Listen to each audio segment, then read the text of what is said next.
Ladies and gentlemen, Narpocalypse episode 2. Our guest today, we have McCall, Idaho's finest.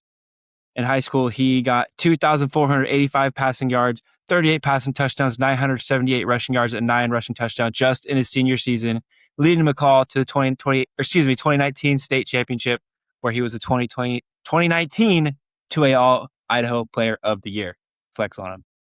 He then went to Weber State, bounced around positions, quarterback to outside linebacker, finally settled in at tight end. And when Weber State wasn't appreciating his talents, he said, you know what? I'll go somewhere that will. Give me Alabama. So he finished his career at the Crimson Tide. He's now back living in Idaho, preparing for potentially the biggest day of his life, his wedding. We'll see. Right. That's what you meant. He is the biggest UFC fan you'll meet. He knows how to throw back some Bush Peach, and he's the only man I'd count on in a zombie apocalypse. So, ladies and gentlemen, Peter Knudson. Peter! Hey, guys. That was the man, nicest the thing myth, anyone's the ever said legend. to me. I don't know if those We stats got are right. the- I got it off of ChatGPT. No, that's pretty close. We lost in the state championship my senior year in high school. By 1 point, that was really exciting. And then, I think the rest was pretty spot on. Relatively accurate. And you were the relatively Gatorade accurate. Player of the Year, right?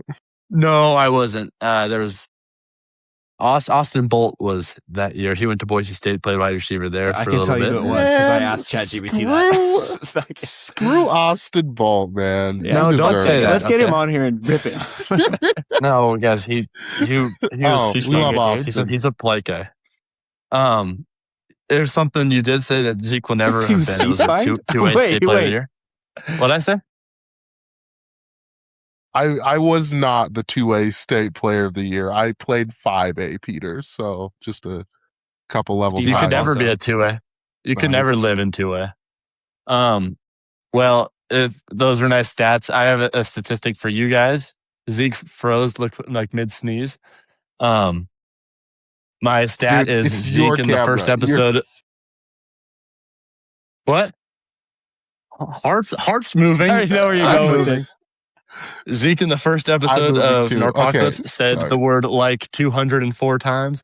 That is an average 5.5 times per minute. Look, yeah, I knew as soon as the recording ended and I watched it back, I just went, yeah, okay. I said that maybe a little too much. So don't you worry. We're 204 gonna times get enough. that count.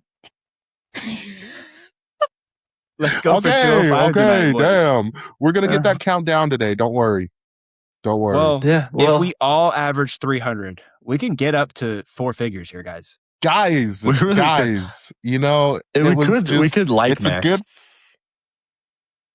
it's I'd prefer not to. it's a good filler word. It just came out a bunch, okay? You know, so I'll keep it in check today. I'll keep it in check. Don't worry. Thanks, Chief Keef. That's really blind. But- Yeah. So Peter, we've To get on track here. yeah. We've introduced you a little bit. And we'll dive into your time at Weber a little bit later. But tell us, Sure. like, for you, what was the transition from like Weber to Alabama like for you? Oh, It was about the same. what is No, it was. I mean, it was a lot. It was a lot. Is really the biggest way to say it. I entered the transfer portal like beginning of December, right after our final game at Weber, and with low intentions to really come back and keep playing. I just kind of soured how the way my time at Weber ended. Then I was getting a few offers from a lot of FCS schools, all that. And then I had a chance to go down and visit UNLV. And the day I traveled down there and land, I'm walking down the escalator and my brother shows me a tweet on his phone and it's Coach Odom leaves to Purdue. So UNLV's head coach left the day I got down I there. forgot about that. And I totally forgot that happened. so I texted the tight ends coach who was talking to me at the time, and I was like, "So what are we doing?" He's like, "There's nothing we can really do. You can come in and look around, but There's no guarantees for anything. So I'd show up, walk around the facility. I saw Shelby. He was there at the time doing strength and conditioning. So I got to talk to him. And everyone was just on, walking on ice, not knowing what was about to go on. And sure enough, the tight ends coach, when they brought in a new coach, he left, and I had no more connections with UNLV. So I was once again soured, and went through Christmas and all that. And on the way down Christmas shopping, I go through the canyon, so I don't have any service. And my brother was logged in on my Twitter at the time because I'm bad at running it, and he said, "Hey, Bama followed you." I go, what do you mean? And did Harp vanish? We lost Harp.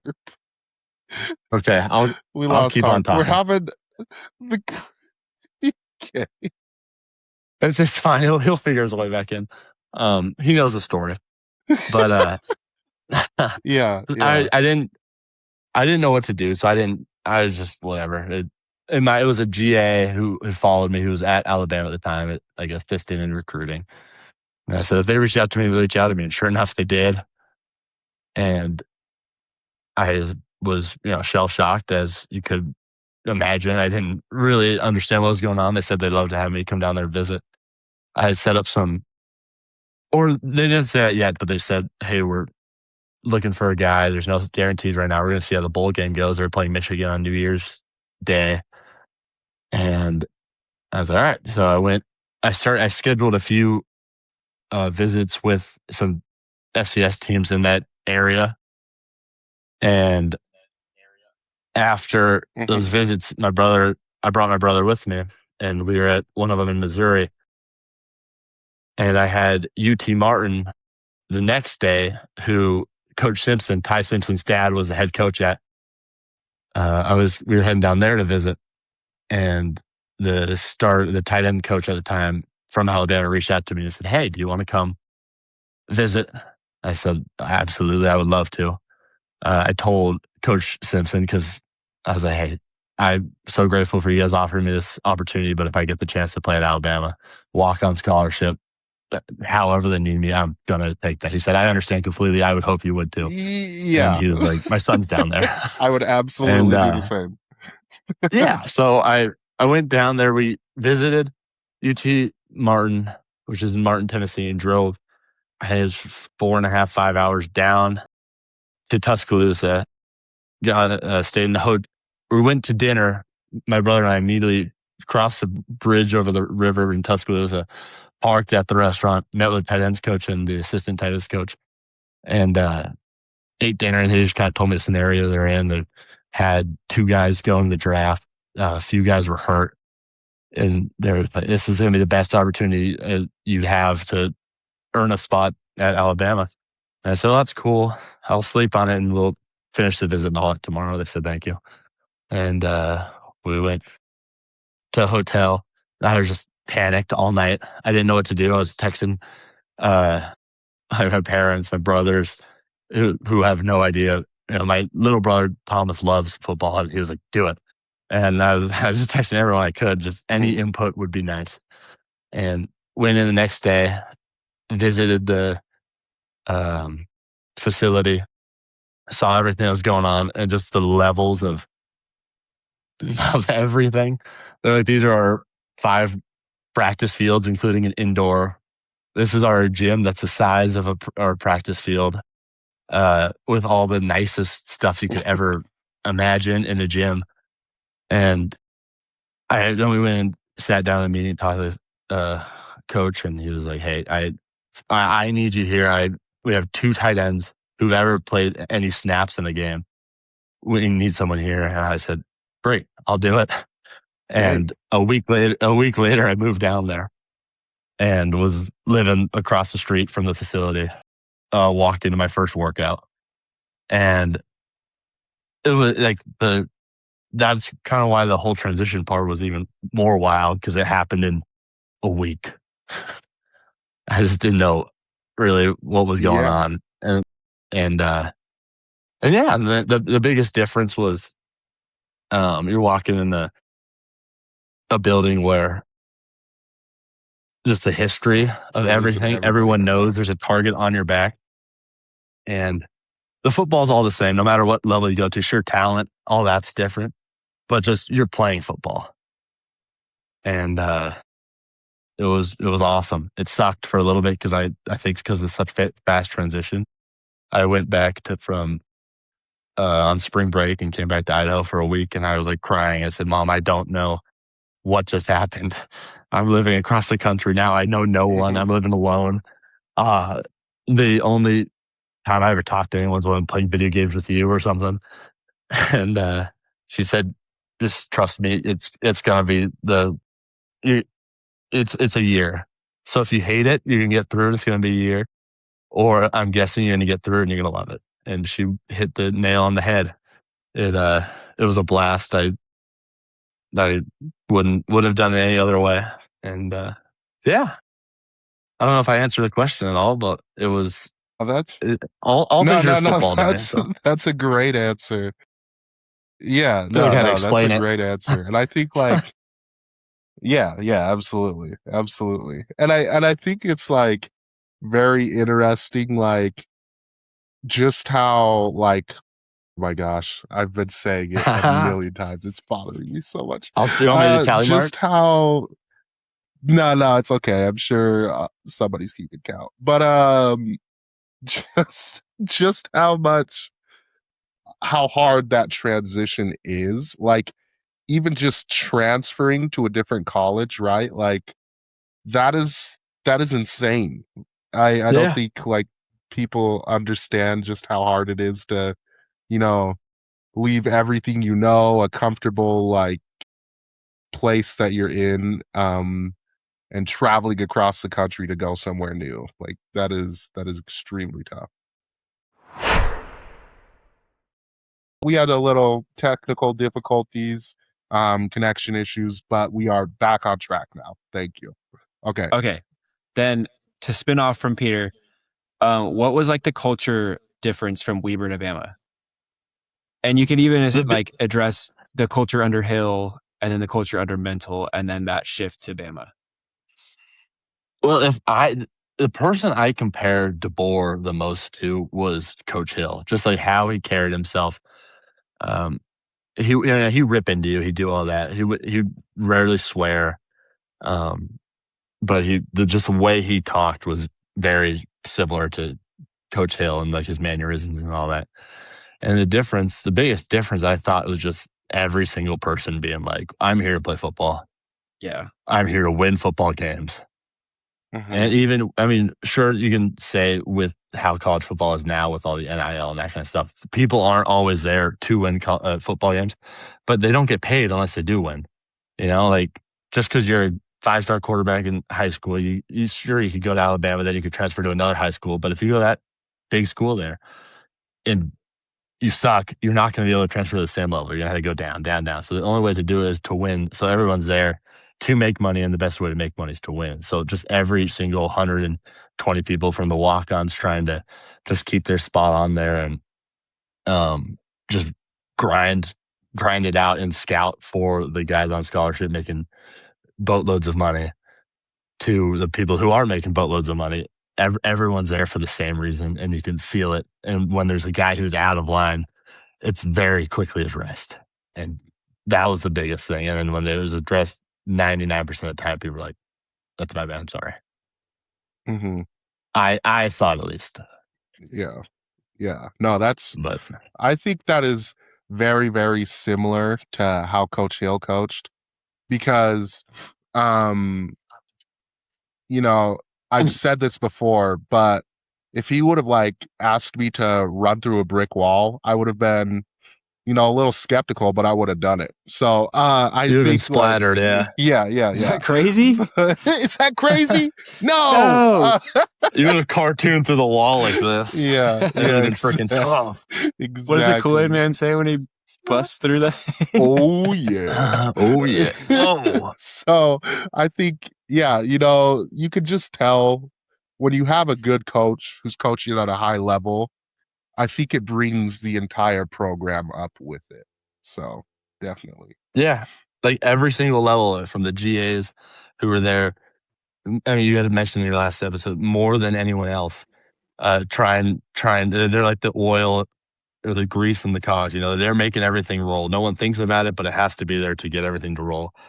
And it trickles down from there. Like my tight end coach last year would say, my job's to make you guys the best players you are, and if I don't, I'm fired.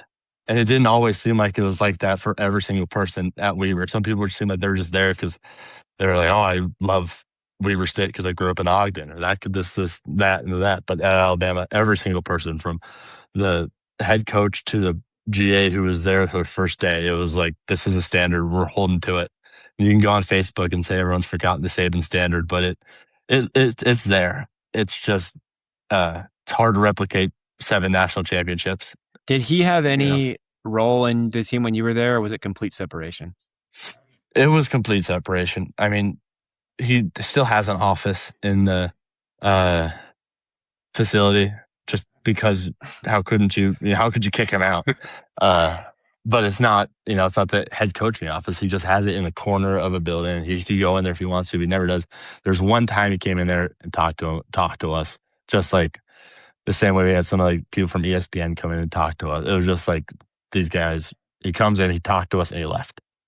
And it wasn't like, this is what you guys got to do to beat, Missouri. It was, this is, I'm Coach Saban. You guys are here to make your own story. Do you want to have, a good story, or do you want to go down as a team that could have been? And that was basically his message, and he left. It wasn't, he wasn't sitting back there pulling the strings trying to do anything. He was completely separated from everything.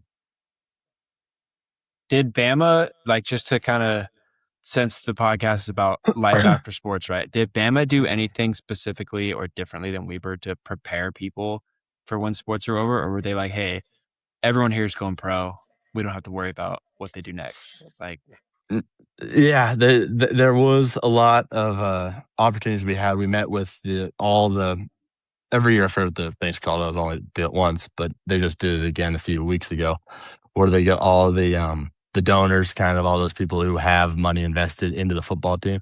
You get to meet with them and talk to them about businesses, and you have opportunities to, what's that word called? Like, you reach out, your like network. Network is networking event. That's exactly what it was called.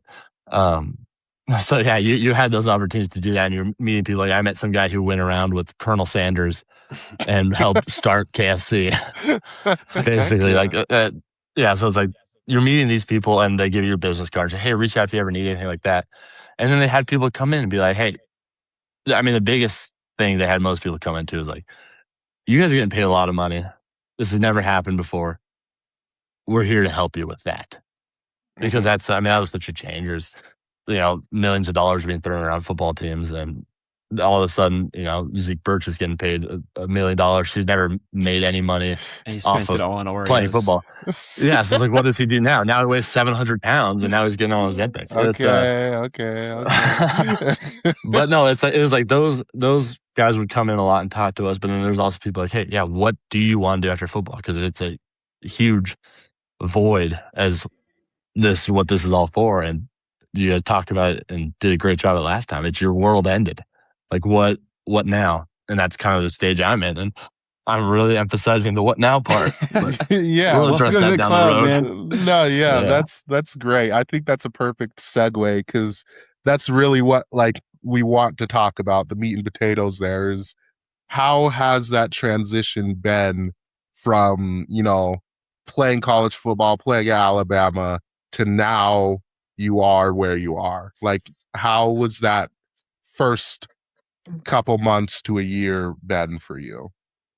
Yeah, so it's been a couple months because I ended in January. Yeah, that's right. My bad. So yeah, but let's see, it's July, so 6 months or 7 months, depending on what, I moved back 7 months ago or 6 months ago. So,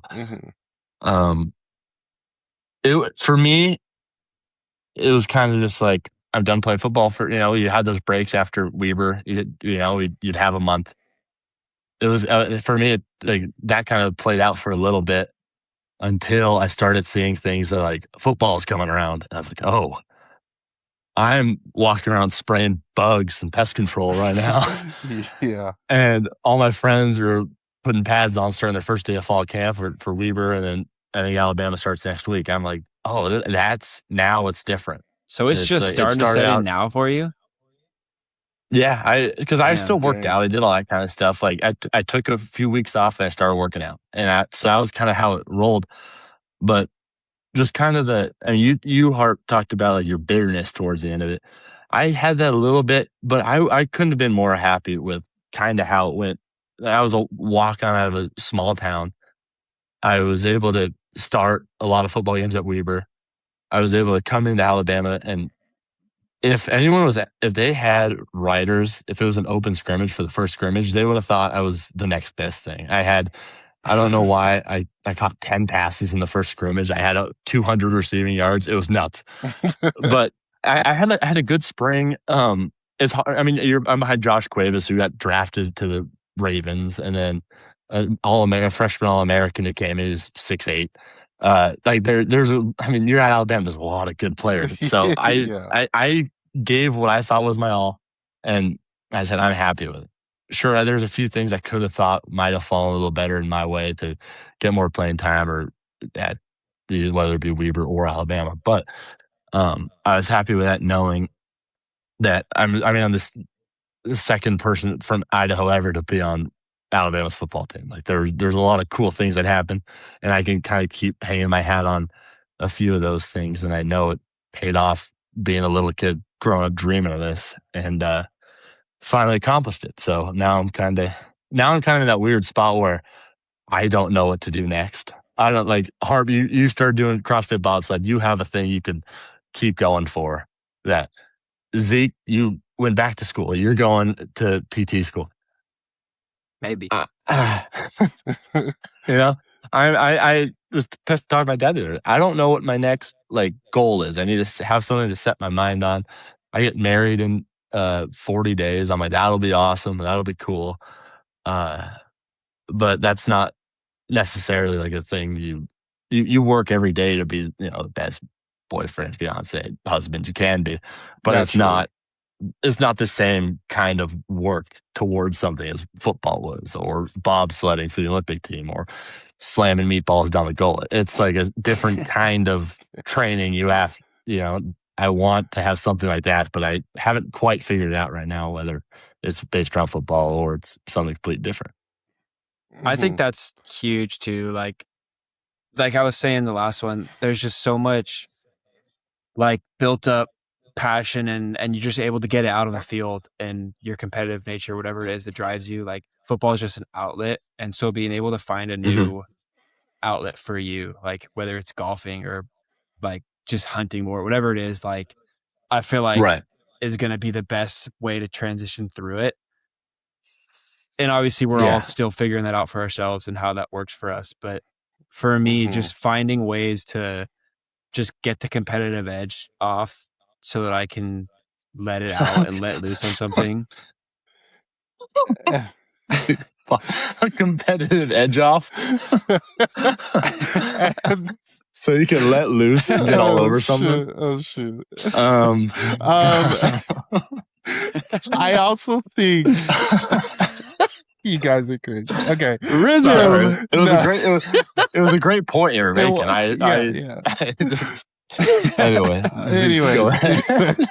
I also think another thing people don't realize is just how much time college sports take. Because we were there 11 months out of the year. We got, I say 11, it's more like 11 and a half, but we got 3 weeks off in May, and then it was just you're back in the grind again. And it just depends on how well your season went. Yeah, exactly. And so, I think that's another thing is our structure and our schedule was so in our face all the time that we didn't really have time to be like, oh man, what do I want to do, if I ever have a weekend off or something. And I know, we were lame and never went on a boys trip together. We sat at the house every day. Yeah. We had plans. We just never made it happen. But I think of we went to Park City. Yeah. That was an hour. We did go to Park City. Cool. Yeah. But I just think of I think of all my friends and stuff from back home who, were doing things for spring break and everything like that. And for us, it was just kind of, okay, yeah, I can maybe go somewhere, but I have to report back at 7 a.m. on Monday, Right. and if you Yeah. miss that, you're screwed. So Yeah. we didn't have the freedom to kind of, be where we wanted to be. And it was pretty much an all day, everyday commitment, especially from fall camp through the season. So yeah, I just think that's another aspect of it's almost like a militaristic kind of schedule. And then once you graduate, they're just like, okay, cool, like thanks for playing. And Yeah. now you have to rebuild your schedule and figure out what you want to do with your life. And that is extremely tough to do. For me though, I miss the schedule too. Like it Oh yeah, gives you, so like absolutely. all week you're looking forward to the game. So I'll back up even more. Preseason, you know exactly ahead of time what games you have coming up for the next 10, 12 weeks, whatever your season is. And then you have Monday, you know exactly what you're doing. Tuesday, all the way leading up to it, same schedule. You're leading up. Don't make it weird again, Pete, but you're climaxing on Saturday. And then If you then you win. reset and you build up. You do that for the season. And then, okay, that's done. Now we know our next block. We know exactly what we're training. And you just have all these things to look forward to where once you're done, it's like, oh, now I work for the next 40 years of my life doing the same thing every day. Like, what am I supposed to look Yeah. forward to?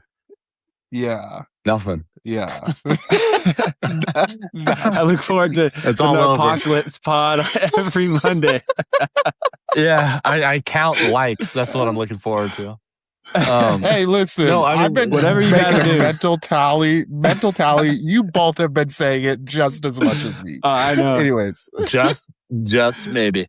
But yeah, that was my favorite thing about, you guys know kind of how my mind works. It doesn't work the best, but when I'm on a schedule, it smooths out where I'm like not just racing the whole time. And at Alabama, it was even more. And you guys kind of know my history, like the weird things that happened to me, like personally when I got to college, that kind of stuff. And my mom was like, the best thing for you at this time is going to be going back to that and being in a routine.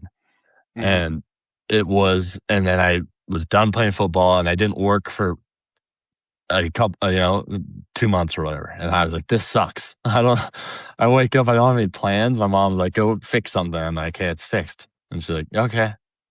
And I just sit there the rest of the day. And now I'm working, and it's a good job. The company I work for is awesome.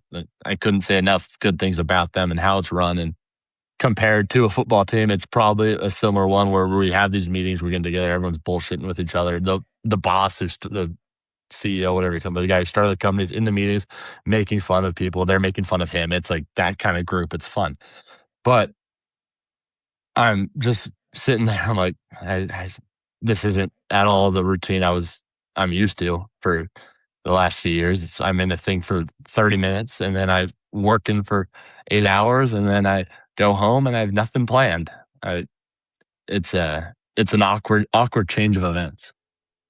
Did you ever think about getting Yeah. into coaching? Big time. The biggest reason I didn't right now is because I wanted to prove I'm not in my own head.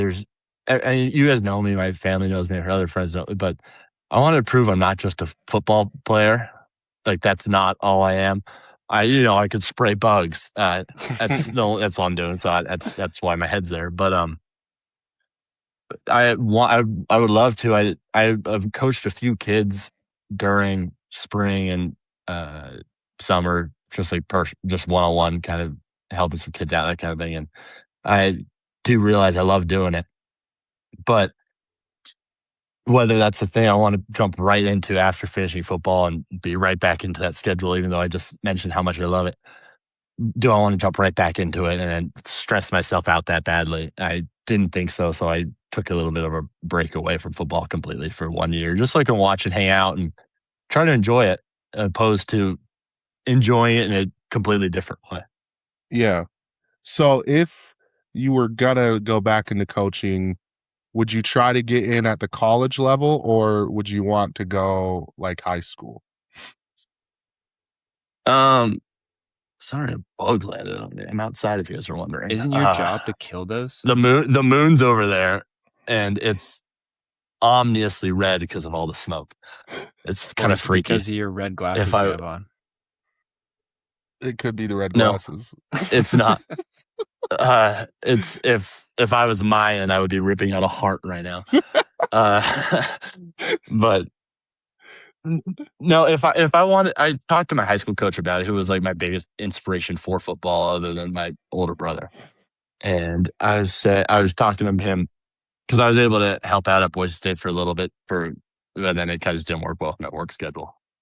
And I was talking to him, and he started out doing that GA route, and he was doing that, and he starts talking to me about just the different levels of commitment, where if you're there, you're away from your family, you miss, and all the coaches talk about it, they're missing their kids grow up, all this and that. Mm-hmm. And he was one of the more successful high school coaches there probably are. He's 18 state championships. He's done all this. He's like, it was the best decision I ever made, is going down this level. I get to see my wife every day.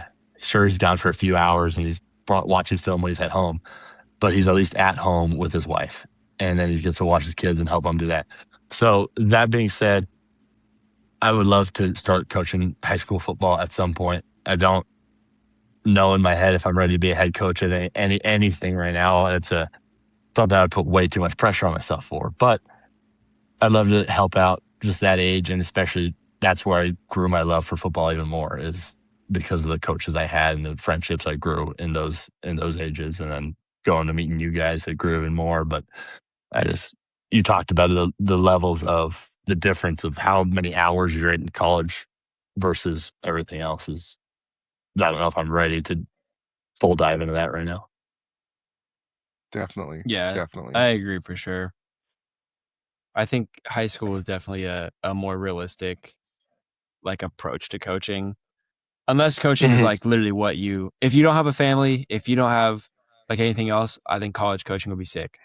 But if you're trying to settle down and do anything else, yeah, like high school for sure would be fun. If you have nothing worth going for, you got nothing going for you. If you're seeing a dead end when you look at life, be a college coach. No. Can I turn my camera on? You guys got to see this freaking moon. Squirrel. No, actually.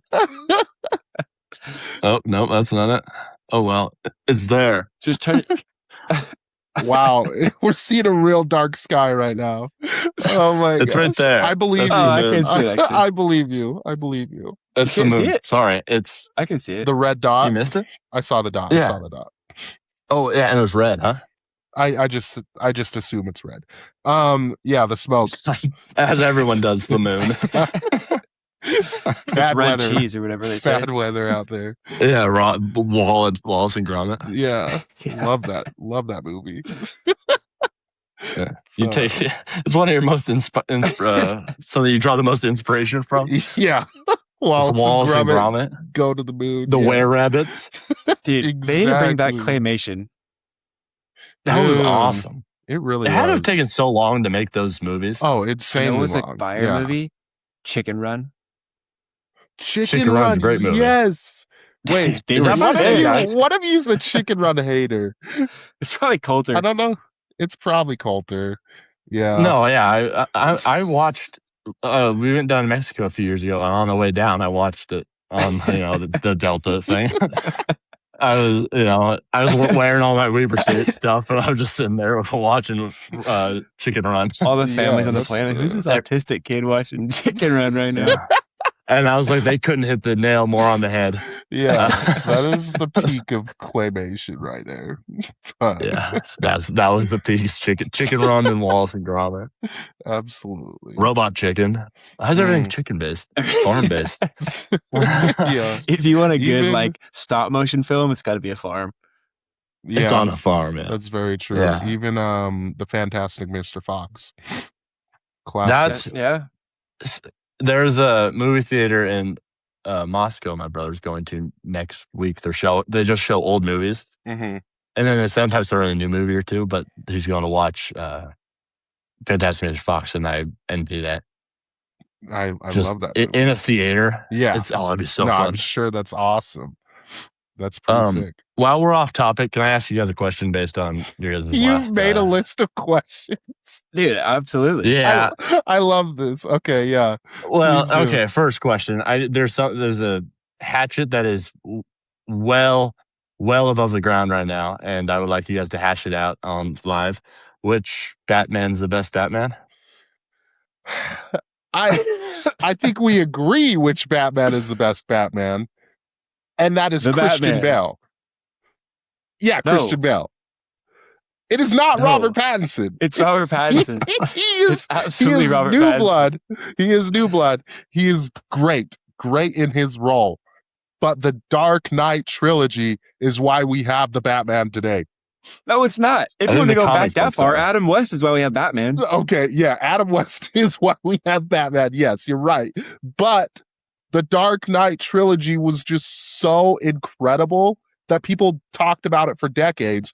And when Robert Pattinson was given the role, everyone was skeptical because they're just That like, was earned. It was not given. oh, okay, yeah, earned the role. My bad. Who do you, everybody was. Pete, who do you think? I've never watched it. You sick man.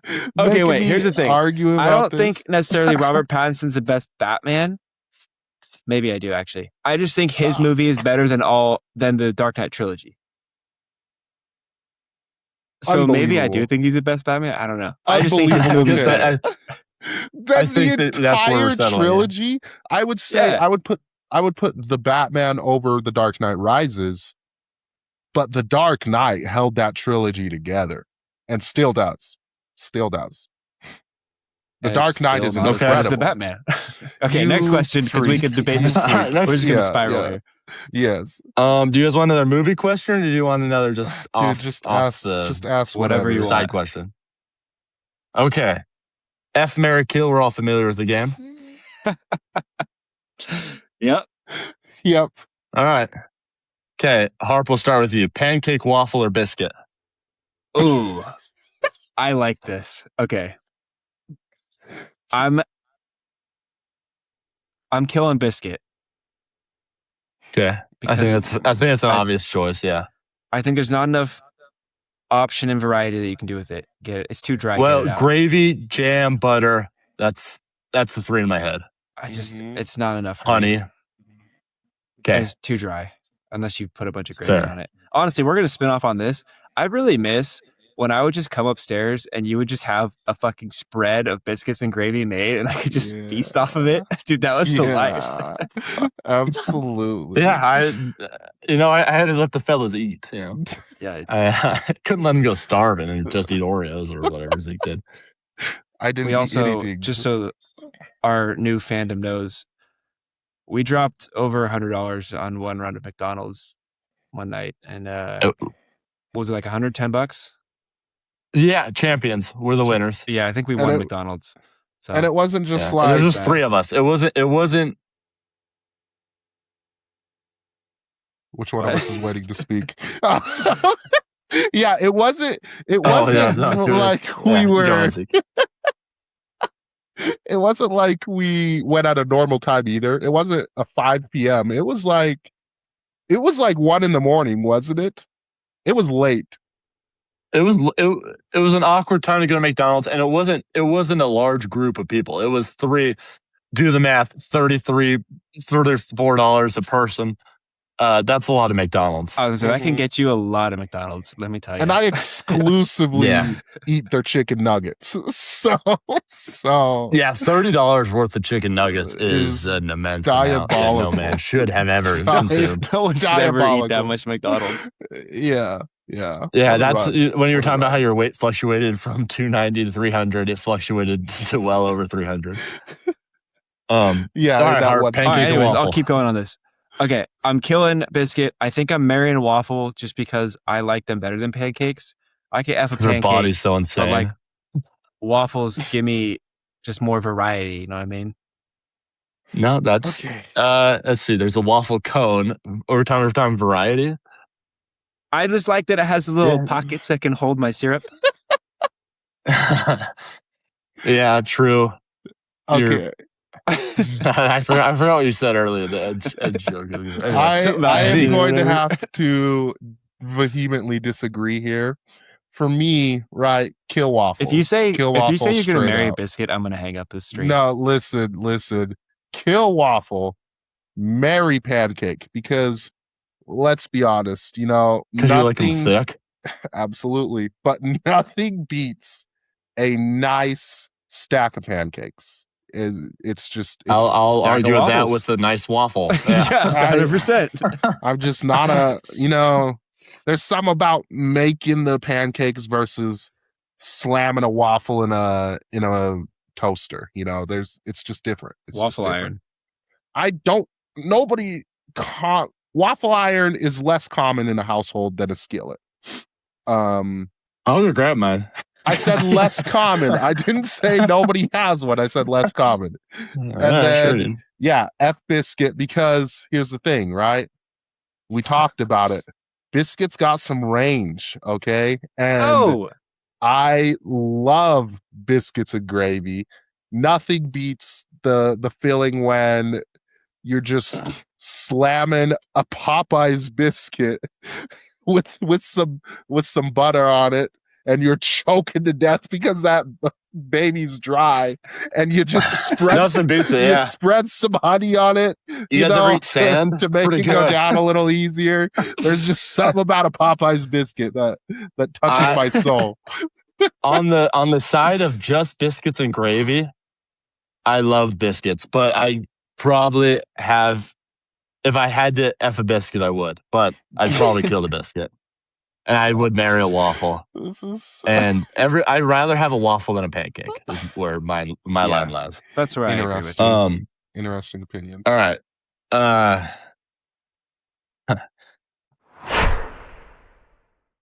Brad, you said you had a hot take, right? You want that one? I have a genuine question. Okay. Ask me a real question. I didn't see the Doom trailer because I'm not a big, film man. Who's playing Thor? Still Chris Hemsworth. Yeah. Okay, so it's in that universe with Iron Man and stuff. Yes. Well, hold on. Yes, but Robert Downey Jr. is no longer playing Iron Man. He's now Doom.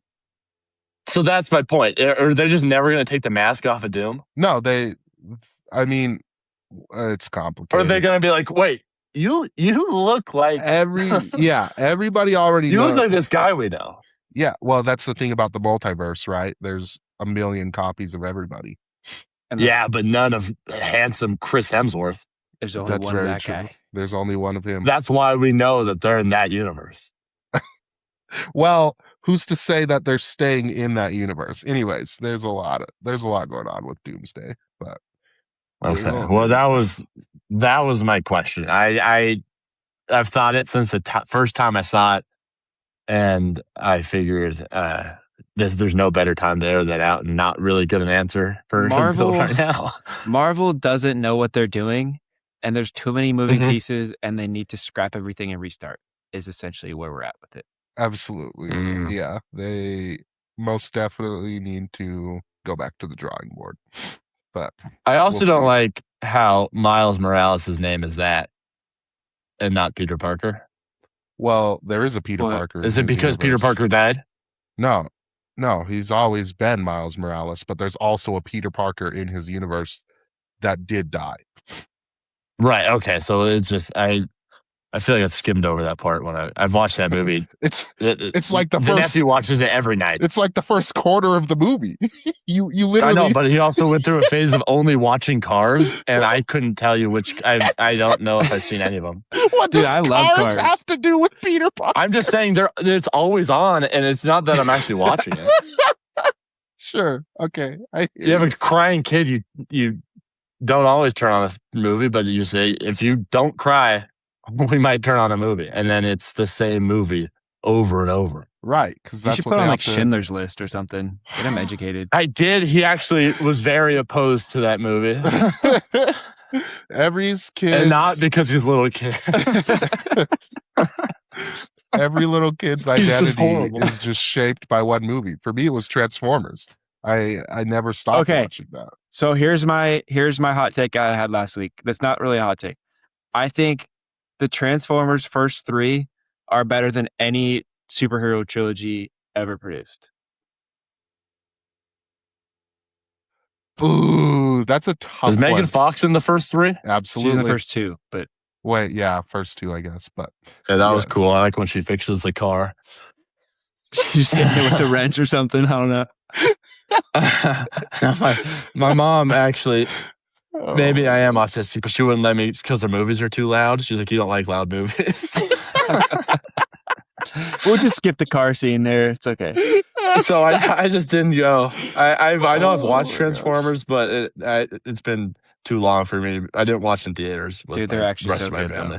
They're so good. They are. They're phenomenal. Better than any superhero trilogy ever made. That's crazy because Name Guardians one. of That's the crazy because Galaxy you don't have it. exists. I think I didn't watch the new one.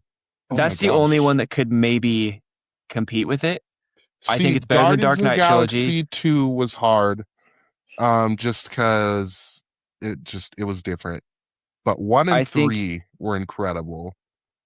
I think you just have to weigh out the number 2 for both of the series and see which one's better. Wow, that's clearly Well, Zeke, Transformers. you told me when the newest Spider-Man came out with Tom Holland. Was that the third one in that series? Yeah. Yes. You told me it was the greatest movie you've ever seen, No. and No. you put it. You said it's something similar to that. Okay, I wouldn't say you said, but you were like, it was so great. It was the best one of the 3. I watched it. I also not a big Spider-Man lagging man. So hard. Am I? It's censored in for us. Yeah, you were going crazy. Repeat. Am I back? Yeah, you're back. Um, Repeat word. So that trilogy has to be pretty good then, because you were very high on it. Well, okay. So the reason I was so high on it was that Marvel had fallen off so hard, That's like the right, year yeah. before, Yeah. and so I was just She-Hulk like, was pretty "We're so good. back. We're so back." Huh?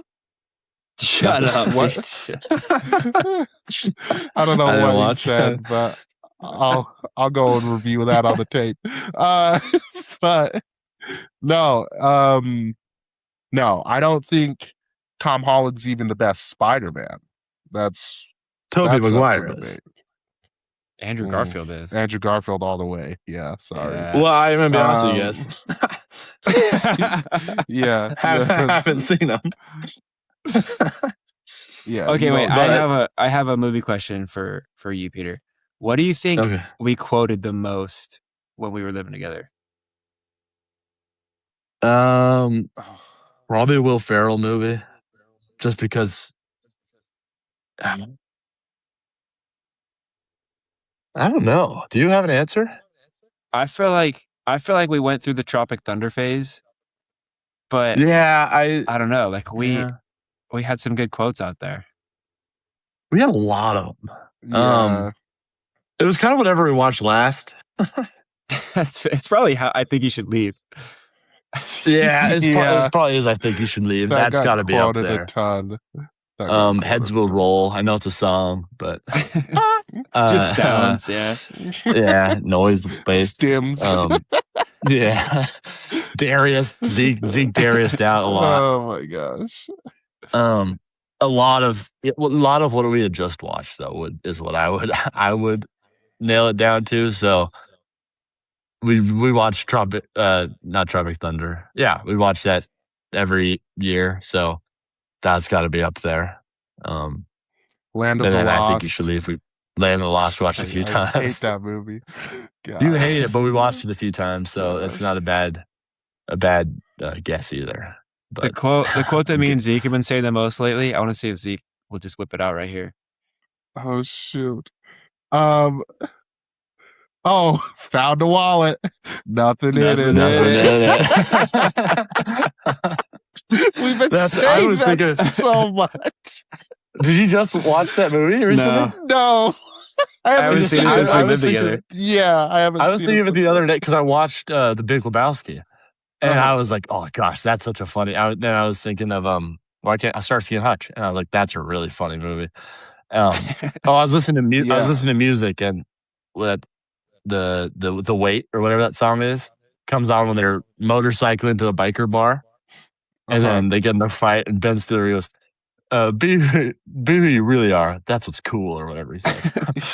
But there was, and I quoted it to my mom. She said something about something. I wasn't listening, and I just said it's got everything to do with anything, or whatever he's on there introducing, and they're interviewing the cheerleader. And then, like, how much do you weigh?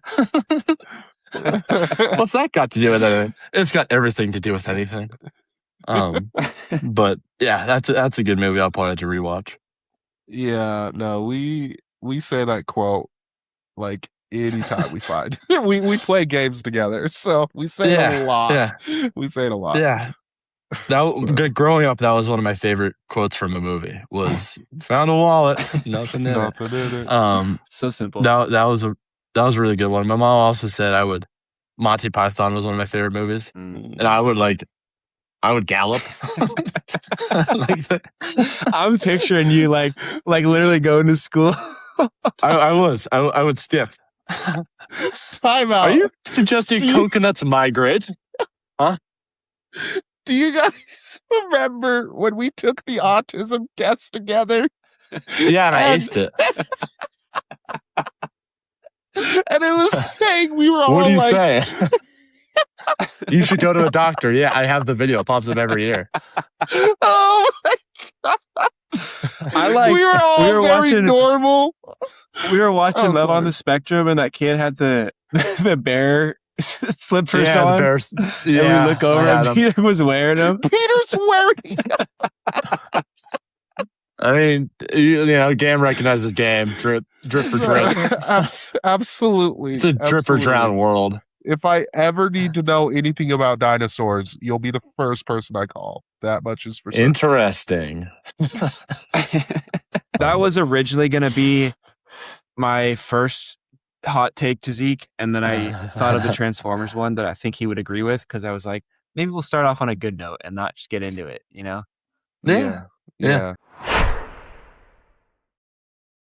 It's been so humid here right now, and I hate it. I don't know how you live there. I mostly wet is how I live there. I was just damp all the time. I would go into the ice bath in the facility and sit in there for like 15 minutes up to my neck, and just because I live close enough to walk, so I wouldn't be sweating on my walk back. Like I was trying till I could barely get out of the tub.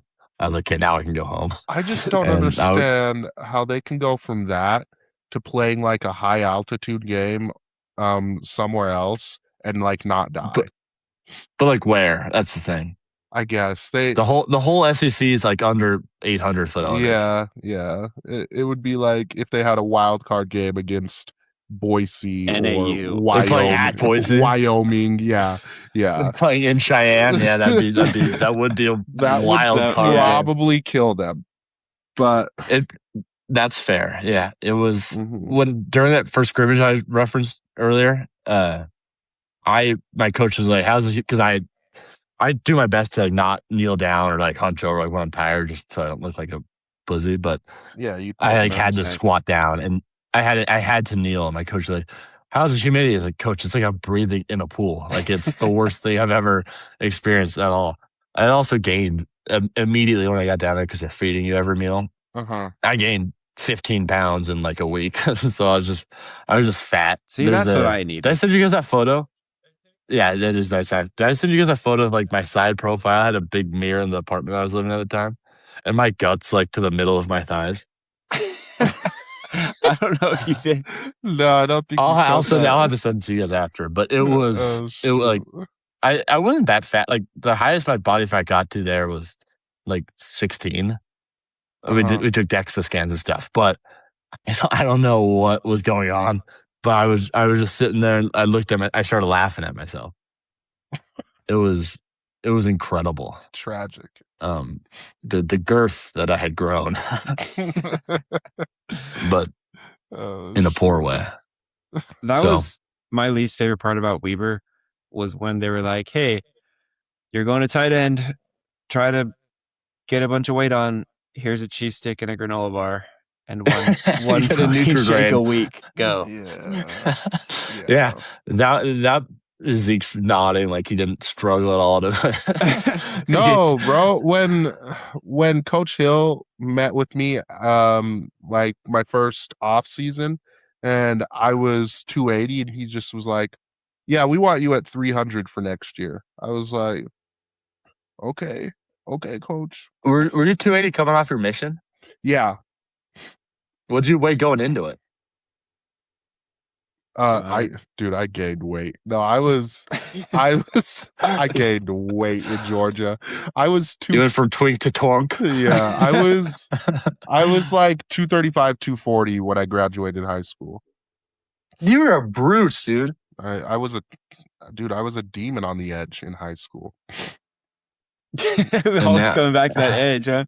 Yeah, all things circled. It's the whole edge. The whole circle's an edge. Yeah, that was that part. If you were, I mean, anyone could gain 1 million pounds if they were out. Like they had, you show up during summer. The whole every student athlete goes to the same cafeteria, and you could just pig out. Like they'd have chefs making like one side would be making one specific thing. If you put like say a burger bar, it's like I want a burger with 2 patties. I want cheese, this other kind of cheese, one more kind of cheese, mayo, mac sauce, bacon, avocado. You could put everything you want on. Then the other side, they were like taco bar, and they could put fish, chicken, steak, whatever toppings you want on those. And then they had just like a buffet around the edges, with like a salad bar and yogurt, all that kind of stuff. Dude, And remember then- when they used to send us to the buffets before fall camp and everyone was just shitting their brains out in the locker room? Well, dude, we got to go to the Golden Corral and pig out over here. Chuck-a-rama. Golden And then Corral. have a practice. Oh my god! Yeah, we had an hour after where you should be fine. you just eat 97 popcorn shrimp. Oh my god! Dude, the line for the stalls was unreal. It was nuts. Yeah. It was like it technically, makes sense for the it's you need the kids to eat a lot of food, but that was egregious. But that then was disgusting. and did I send you guys pictures of like the meals I would get sometimes at Bubba Yeah, Bama? you sent Like, me during the some of them. season. Yeah. There Or, I was don't know about the during day the season. During the season, some days we would have like lobster and seafood boil, like full king crabs and snow crabs, and they'd have that whole thing. And then they would also have the tomahawks or like ribeyes and that kind of stuff. And then there was one day you just walk upstairs and there's just a gator. they just smoked the gator just sitting there. Gosh. I have a photo. I took like a few pieces of it, but I just like took a photo and I was like, this is here. And then I left. Dude, you should have, when you shot your moose at Weber, you should have presented it in the team room like that. That was a. You were living this at the time, right, Herb? No, that was right before, because I came over and helped you like get all the burger meat or whatever, like prepare. Yeah, you helped. But I don't think I was actually living there yet. That was the day after Montana. Like I was just playing special teams that year. I drove up that night to Swan Falls, where Zeke's familiar with. Mhm. I hiked like 5 miles in the snow, found a moose that was miles of crow flies, hiked back to my truck got stuck, had to dig it out, drove up, just raw dogged. It was like 2 feet of snow. I just had to pound it. I started cramping. I ate a whole box of Uncrustables. I was like crying. Holy hell! I shot at a moose, missed it.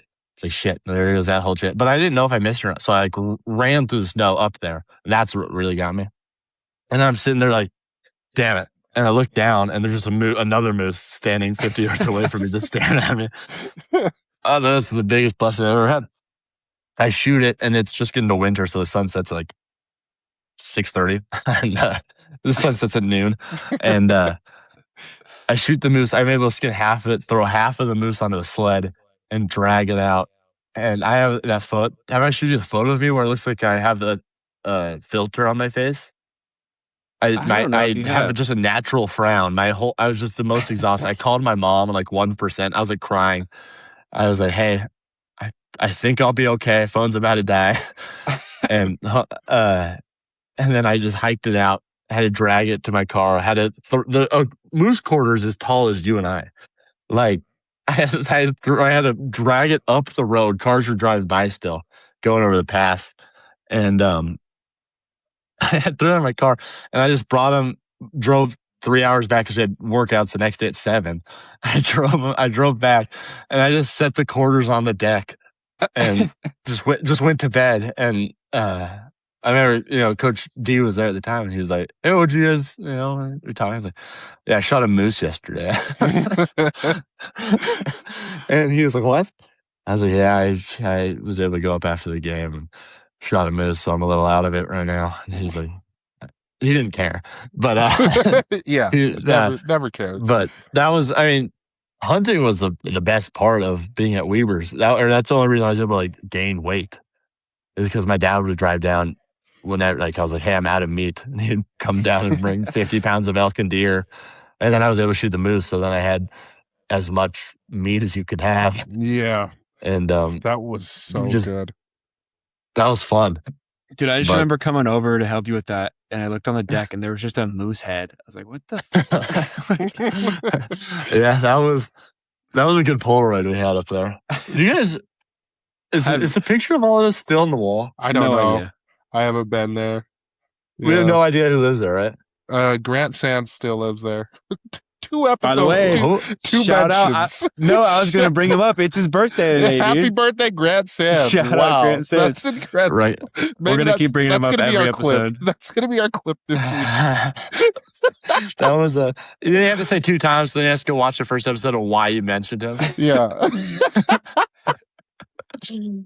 Like, maybe they're just, bringing up players and we had good relationships with, or maybe they'll bring up the hardest thing I've ever done and the thing everyone despised him for.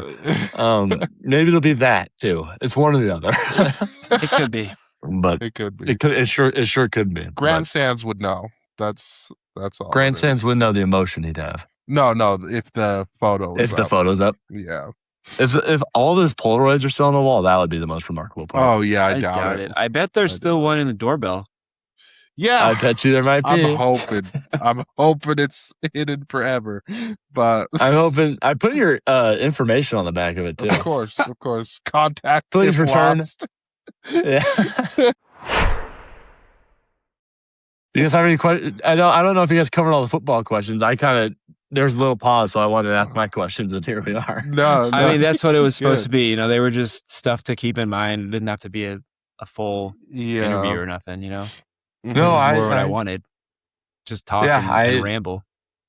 Yeah, that's what happens sometimes. Yeah.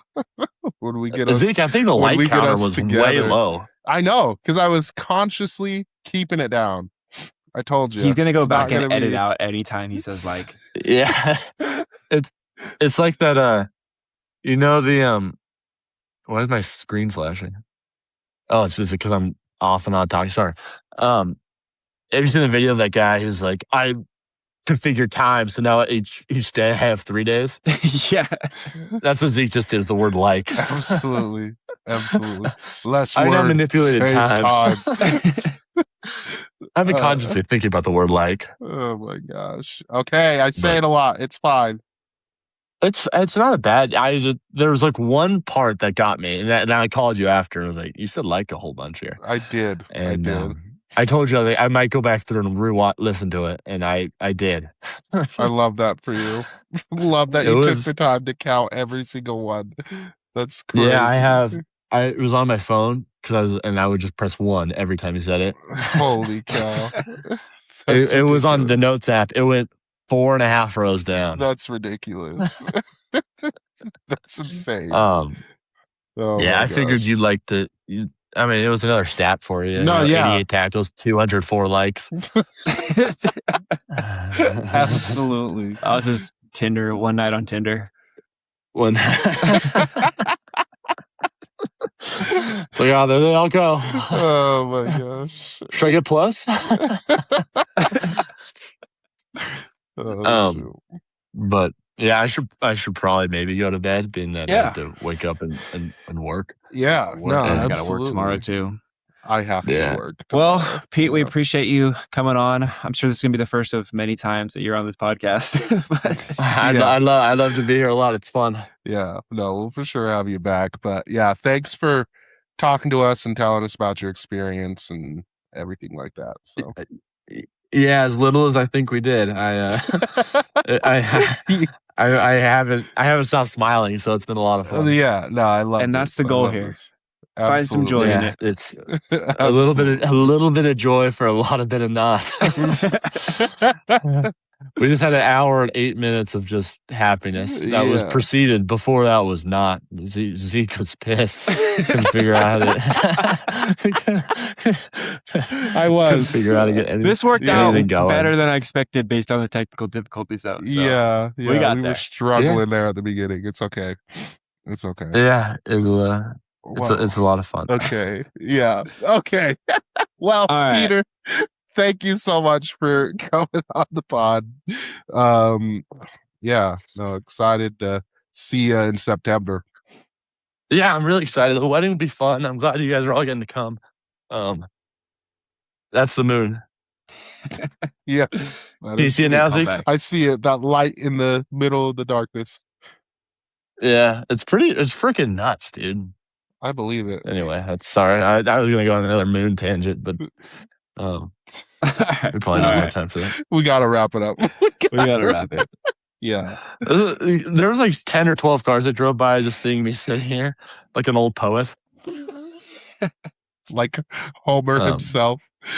Like Homer. Yeah, Zeke, off without harp, we have to talk about the Odyssey a little bit. Absolutely. Okay, Harp, wrap us out. Love you guys.